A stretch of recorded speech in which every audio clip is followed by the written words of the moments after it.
আচ্ছা, আমার মনে হয় এইভাবে কতগুলো প্রতিষ্ঠান এবং তারা কত বিনিয়োগ করেছে এই রেকর্ডটা আলোচনা না করাটাই বেটার। কারণ আমাদের নির্বাহী চেয়ারম্যান মধ্যে আগে বলেছেন আসলে কোন জায়গা থেকে কত বিনিয়োগ পাচ্ছি সেটাই সামিটের উদ্দেশ্য না, বরঞ্চ উদ্দেশ্য হচ্ছে একটা পাইপলাইন তৈরি করা, একটা প্ল্যাটফর্ম তৈরি করা এবং বাংলাদেশকে তুলে ধরা যায় বাংলাদেশে বিনিয়োগ সম্ভব। সেই জন্য কারণ এর আগের বার সামিটেও আমরা বেশ বড় অঙ্কের একটা ফিগার হয়তো আপনাদের জানিয়েছিলাম যে গত সামিটে কত কমিটমেন্ট এসেছিল, কিন্তু আলটিমেটলি সেটা কিন্তু ইমপ্লিমেন্টেড হয় নাই। ফলে কমিটমেন্ট করে যাওয়া এবং সেটা ইমপ্লিমেন্ট করা দুটোর মধ্যে একটু ডিফারেন্স আছে।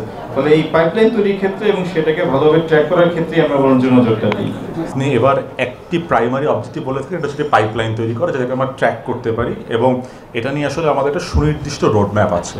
আমরা এই যে একটি বিদেশি এখন আমরা ইন্টারেস্ট পেলাম, একটি ইন্টারেস্টের লিস্ট পেলাম 5.5 জনকে, এটাই বলছিলাম আপনাদের আরেকজন যখন আমাকে প্রশ্ন করলেন যে কতজন কোম্পানি, এখন আমরা এই লিস্টটা বসে আসলে যারা অ্যাকচুয়ালি এসেছে এখানে তাদের ওই লিস্টটা করে ওদেরকে আমরা একটা সার্টেন টাইম পর পর ওদের কাছে ফেরত যাওয়া যে আসলে গতবার ওরা যে এসেছিল ওদের যে ইন্টারেস্ট ছিল সেই ইন্টারেস্টটিকে আসলে ওরা আরও কোনো অ্যাডভান্সমেন্ট করেছে নাকি, কোনো জায়গায় কোনো সমস্যা আছে নাকি, কোনো প্রবলেম থাকলে আমরা কীভাবে সলভ করতে পারি। মানে ওদের তো 4 ধাপে ওরা ইনভেস্টমেন্ট করে আসলে। প্রথমে ওদের আগ্রহ জন্মায়, তারপর ওরা আসলে আরেকটু ইনফরমেশন নেয়, তারপর এখানে এন্ট্রি করার চেষ্টা করে এবং ফাইনালি টাকাটা দিয়ে ইনভেস্ট করে। তো ওরা আসলে এখন মূলত প্রথম ধাপে আছে। মানে প্রথম ধাপ থেকে ওদেরকে আমরা কিভাবে হাতে ধরে বাকি ধাপগুলো নিতে পারি এবং এই জন্য একটি সার্টেন টাইমলাইন পর ওদের কাছে আমরা আবার গেট ব্যাক করবো এবং চেষ্টা করবো ওদের সাথে কন্টিনিউয়াস কমিউনিকেশনটা রাখতে, যাতে করে 18 থেকে 24 মাস, আমার পার্সোনাল ওপিনিয়ন হচ্ছে একটি প্রপার ইনভেস্টমেন্ট আসতে আসলে এরকম একটা টাইম লাগে শুরু থেকে শেষ পর্যন্ত।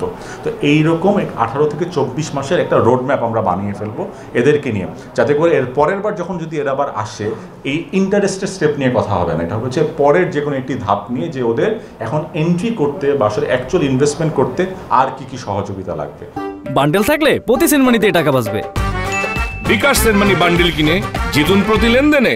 যেহেতু এখনও 2টি আরও টেকনিক্যাল সেশন বাকি আছে, আমরা যেটা করবো যে 2টা টেকনিক্যাল সেশন শেষ হলে আমরা ওই 4টি, আমরা আজকের 4টি এবং গতকালকে সব কিছু মিলিয়ে আমরা আরেকটি সামারি করে আপনাদের সাথে আরেকবার প্রেস কনফারেন্স করব।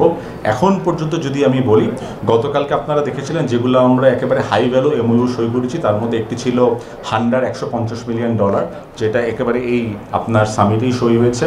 তার আগে ওই দিন গতকালকে সকালবেলায় আমরা জানলাম যে আমাদের শপ আপ যে স্টার্ট আপের যে বিজনেস আছে ওখানে $110 মিলিয়নের মতো ইনভেস্টমেন্ট এসেছে।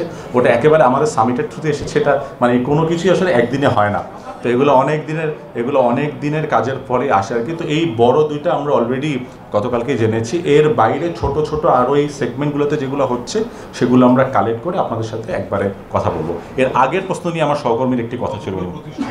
আচ্ছা, এখন পর্যন্ত আমি যেটা গতবারে আমাদের চেয়ারম্যান বলেছিল, প্রায় আমাদের রেজিস্ট্রেশন ছিল 550 মতো। আমি যদি বলি এই বিভিন্ন অনুষ্ঠান বিভিন্ন সেগমেন্টে আমরা প্রায় 400 থেকে 450 মতো বিদেশি পেয়েছি। এখানে একই কোম্পানি থেকে 2-1 জন এসেছে। তো আমাদের এই এক্স্যাক্ট কোম্পানির কাউন্টটাও আসলে আমরা ফিল্টার করে মানে ইন্ডিভিজুয়ালি রিপিটেটিভ না করে কতজন কোম্পানি এসে এটারও একটা সামারি আমরা আপনাকে এই আগামী প্রেস কনফারেন্সে দিয়ে দিব।